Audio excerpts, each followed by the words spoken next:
எசேக்கியேல் தீர்க்கதரிசன புஸ்தகம் 16ஆம் அதிகாரம் 60வது வசனம் நான் வாசிக்கிறேன். எசேக்கியேல் 16:60.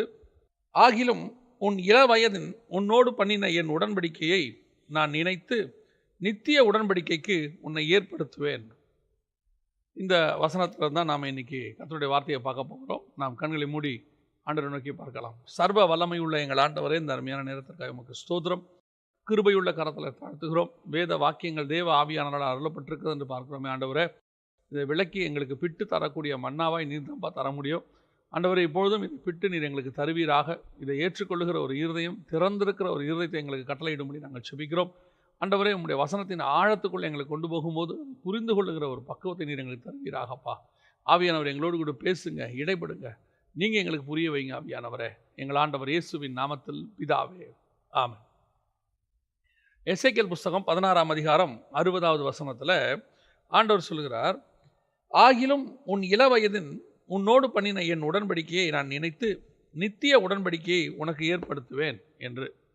இந்த நித்திய உடன்படிக்கை, ஏற்கனவே உடன்படிக்கை இருக்கு, உடன்படிக்கையை நினைத்து நித்திய உடன்படிக்கையை ஏற்படுத்துவேன்.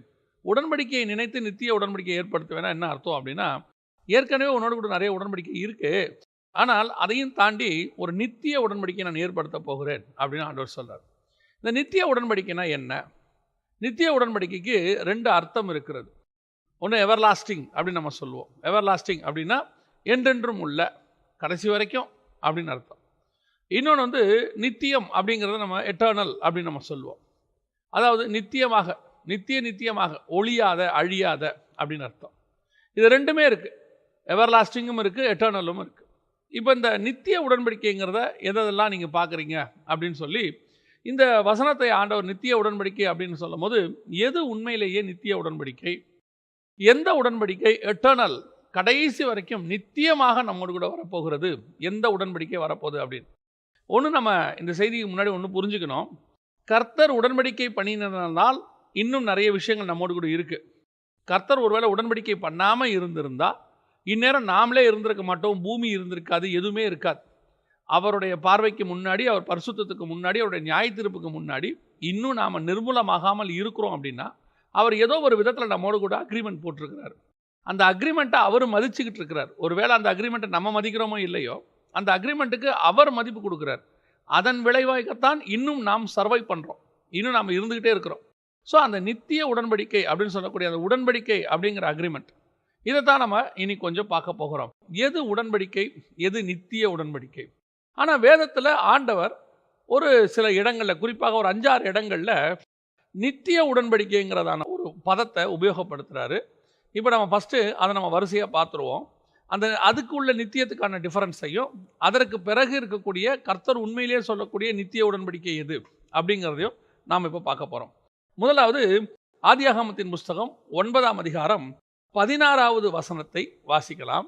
அந்த வில் மேகத்தில் தோன்றும்போது தேவனுக்கும் பூமியில் உள்ள சகல மாம்சமான ஜீவன்களுக்கும் உண்டான நித்திய உடன்படிக்கையை நான் நினைவு கூறும்படி அதை நோக்கி பார்ப்பேன். இப்போ நம்ம இந்த வசனம் நமக்கு எல்லாருக்கும் தெரியும். ஜலப்பிரளயத்துக்கு பிறகு, நோவா வெளியே வந்த பிறகு அவருடைய பலிகளை சுகந்த வாசனையாய் கர்த்தர் நுகர்ந்து நோவாவோடு கூட ஒரு உடன்படிக்கை ஏற்படுத்துகிறார். அந்த உடன்படிக்கை எப்படி இருக்கு? பூமியோடு கூட இருக்கிறது. சொல்றாரு, அந்த வில் மேகத்தில் தோன்றும் போது தேவனுக்கும் பூமியில் உள்ள சகலவித மாம்ச ஜீவன்களுக்கும் உண்டான நித்திய உடன்படிக்கை. அப்போ இந்த உடன்படிக்கை நித்திய உடன்படிக்கைனா என்ன? இன்னைய வரைக்கும் நம்ம பார்க்குறோம், இந்த உலகம் அழியாமல் இருப்பதற்கு. அழிவுனா என்ன? பார்த்தா அழிவு வருது. இதெல்லாம் நம்ம கர்த்தரை அழிக்கிறாருன்னு நம்ம சொல்லவே முடியாது. ஏன் அப்படின்னா, என்னுடைய அறிவுக்கு எட்டினது நான் சொல்கிறேன். தேவன் நமக்கு ஒரு அமைப்பை ஏற்படுத்தி கொடுத்தார். உதாரணமாக கடல் இருக்குது, கடற்கரை இருக்கிறது, அதை ஒட்டி ஆண்டவர் சில காரியங்கள், நம்ம மரம் செடி கொடிகள் இப்படிலாம் இருக்குது, அதுக்கப்புறம் நகரம் இருக்குது. இப்படி ஒரு அமைப்பை கர்த்தர் ஏற்படுத்தி கொடுத்துருக்காருன்னு வச்சுக்கோங்களேன். இப்போ நம்ம என்ன பண்ணுறோம் அப்படின்னா, ஒன்று இந்த கடற்கரையை பெருசாக்குறோம்.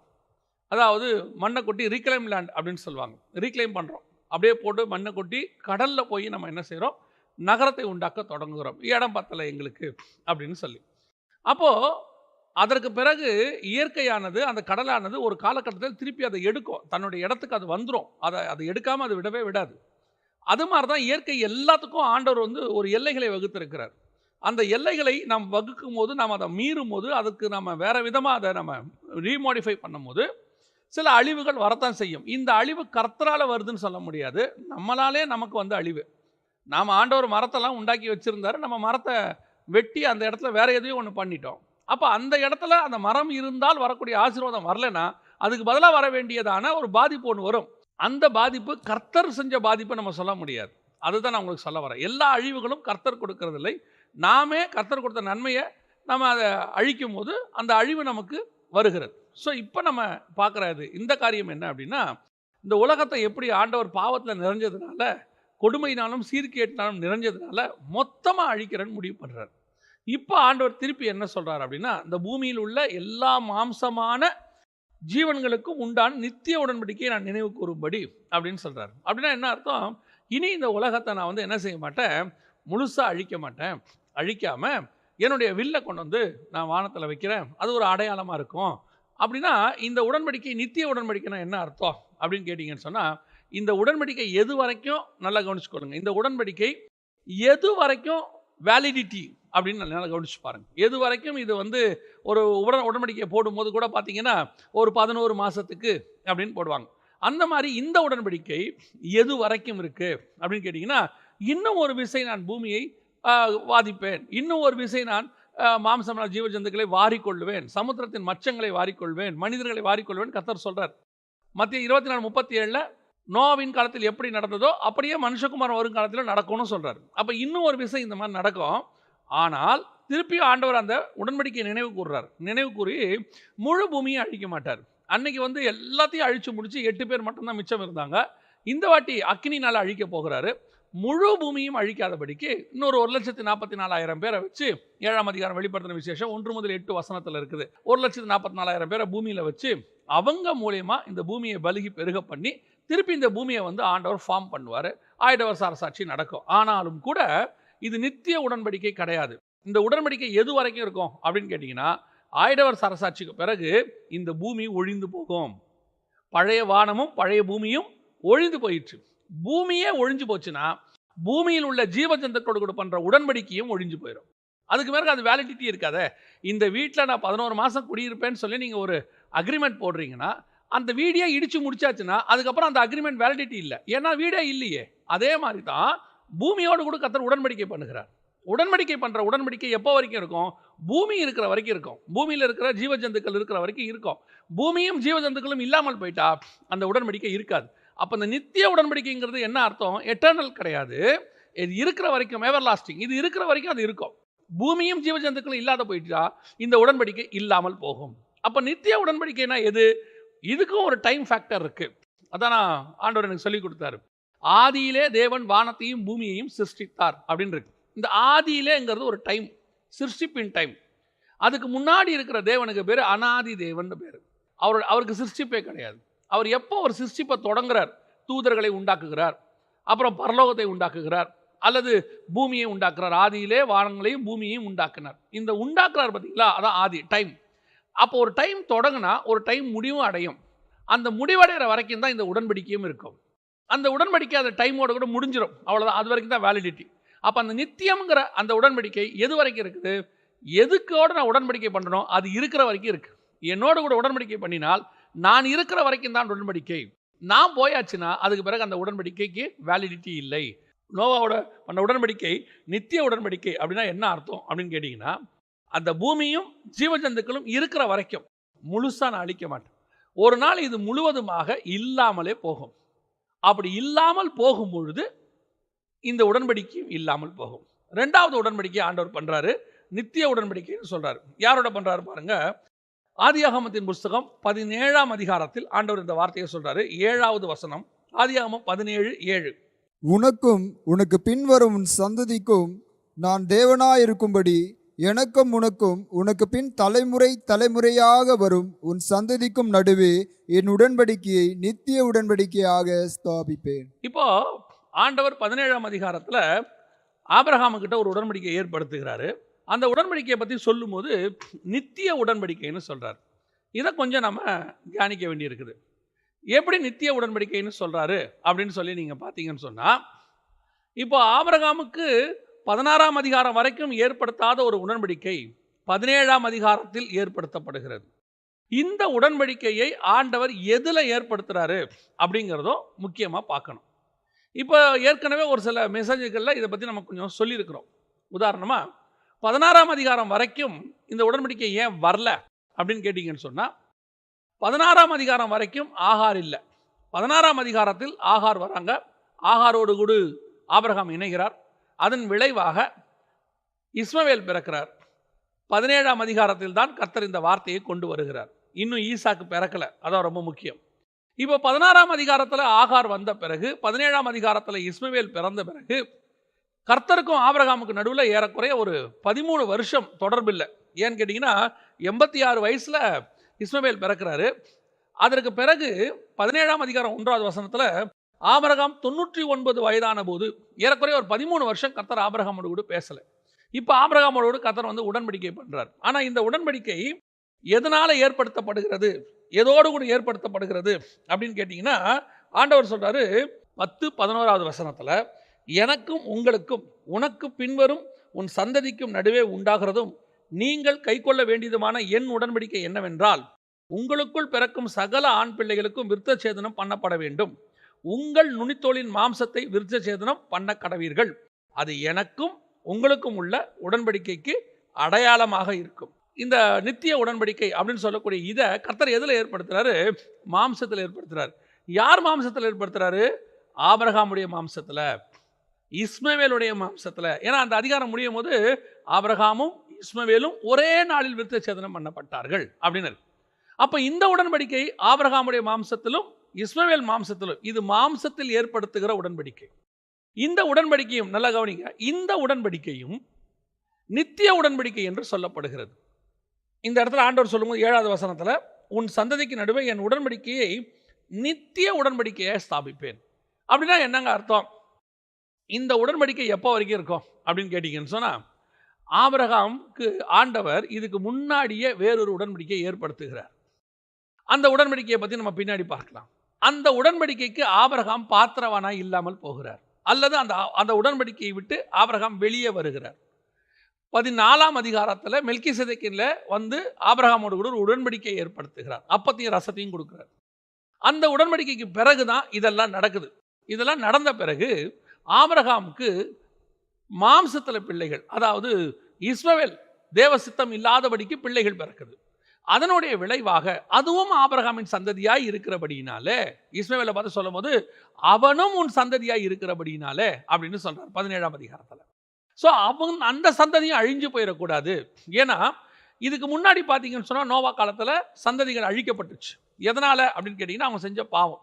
அந்த பாவம் அதிகமாக கர்த்தர் ஒரு பீரியடில் அவங்களை அழிப்பார். அது சோதமாக இருந்தாலும் அழிப்பார், குமாராவாக இருந்தாலும் அழிப்பார். கர்த்தர் அந்த பாவம் உச்சத்துக்கு வரும்போது அழிச்சிடுவார். அப்போ இவங்களை அழிக்காமல் இருக்கிறதுக்கு இவங்களுக்கு ஒரு உடன்படிக்கை ஏற்படுத்துறாரு, அக்ரிமெண்ட் போடுறாரு, நான் உங்களை அழிக்க மாட்டேன்.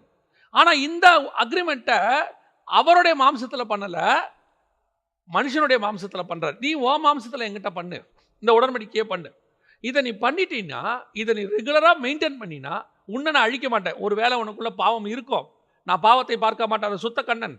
ஆனால் ஒருவேளை இந்த உடன்படிக்கை நிமித்தமாக நான் உன்னிடத்தில் கிருபையாக இருப்பேன், மனம் இறங்குவேன், அல்லது இதை அழிக்காதபடிக்கு உனக்கும் எனக்கும் நடுவில் இது உடன்படிக்கையாக இருக்கும். ஏன்னா அவர் பரிசுத்தர் அப்படின்னு இருக்கு. இப்போ என்ன நடக்குது? இந்த உடன்படிக்கை ஏற்படுத்தப்படுகிறது. இது நித்திய உடன்படிக்கைன்னு இருக்கு. ஆனால் இந்த உடன்படிக்கையை செய்கிறவர்கள்னு ஒருத்தர் இருக்கிறாங்க. எதில் செய்யப்படுது? மாம்சத்தில் செய்யப்படுது. மாம்சத்தில் இருக்கிற வரைக்கும் தான் இந்த உடன்படிக்கை வேலிடிட்டி. நல்லா கவனிச்சுக்கொள்ளுங்க. பூமி இருக்கிற வரைக்கும் தான் நோவோட பண்ண உடன்படிக்கை வேலிடிட்டி. அதே மாதிரி ஆபிரகாமோடு கூட பண்ண இந்த உடன்படிக்கை எது வரைக்கும் வேலிடிட்டி அப்படின்னு கேட்டிங்கன்னா, மாம்சம்னு ஒன்று இருக்கிற வரைக்கும் தான் இது வேலிடிட்டி. மாம்சம்னு ஒன்று இல்லாத வரைக்கும் இது வேலிடிட்டிக்குள்ளே வராது. ஏன்னா மாம்சம் இருந்தால் தானே நீங்கள் விருத்த சேதனமே பண்ணுவீங்க. மாம்சம் இல்லாட்டி எப்படி விருத்த சேதனம் பண்ணுவீங்க? அப்போ மாம்சம் இல்லாத காலம் வரும்போது இது எப்படி நித்திய உடன்படிக்கை ஆகும்? எப்போ மாம்சம் இல்லாத காலம் வரும்? ஒரு நாள் வரும், ஆயிடவர் அரசாட்சிக்கு பிறகு ஒரு நியாய தீர்ப்பு, வெள்ளை சிங்காசன நியாய தீர்ப்பு வரும். வெள்ளை சிங்காசன நியாய தீர்ப்புக்கு பிறகு மாம்சமான யாவரும் இருக்க மாட்டார். அப்படி மாம்சமான யாவரும் இல்லாத போது காலத்தில், ஒருவேளை நான் இன்னும் ஒரு படி மேலே போய் சொல்கிறேன், மாம்சமும் ரத்தமும் பரலோக ராஜ்யத்தை பிரவேசிப்பதில்லை. அப்போ பரலோகத்துக்கு போகும்போது என்ன உடன்படிக்கை இருக்கும்? மாம்சத்தில் உடன்படிக்கை பண்ணாதானே அந்த மாம்ச உடன்படிக்கையை கர்த்தர் நினைவு கூறுவார்.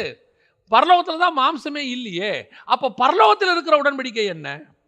பூமியில் இருக்கிற வரைக்கும் தான் இந்த உடன்படிக்கை, நித்திய உடன்படிக்கை. இந்த உடன்படிக்கைக்கும் பரலோகத்திற்கும் சம்பந்தமே இல்லை. ஏன்னா பரலோக ராஜ்யத்தை மாம்சமும் ரத்தமும் சுதந்திரிக்காது. மாம்சமும் ரத்தமும் பரலோக ராஜ்யத்தை சுதந்திரிக்காதுன்னு சொன்னால் இந்த உடன்படிக்கையை வச்சுக்கிட்டு நீ பரலோகத்துக்குள்ளே போக முடியாது. அதனால தான் பழைய ஏற்பாட்டு பரிசுத்தவான்கள் எபிரேயருக்கு நிருபம் 11ஆம் அதிகாரம் 39-40 வசனம் சொல்லுது, அவர்கள் விசுவாசத்தினாலே நற்சாட்சி பெற்றிருந்தும் வாக்குத்தத்தம் பண்ணப்பட்டதை அடையாமல் போனார்கள். அவர்கள் நம்மை அல்லாமல் பூர்ணராகாதபடி. ஏன் அவங்க விசுவாசம் நற்சாட்சி பெற்றாங்க? அவங்க மாம்சத்தில் உடன்படிக்கை பண்ணவங்க தான், விருத்த சேதனம் பண்ணவங்க தான், அவங்களோடு கூட தேவனோடு கூட ஒப்புரவானவங்க தான். ஆனாலும் இவர்களுக்கு பரலோகத்திலே இடமில்லை.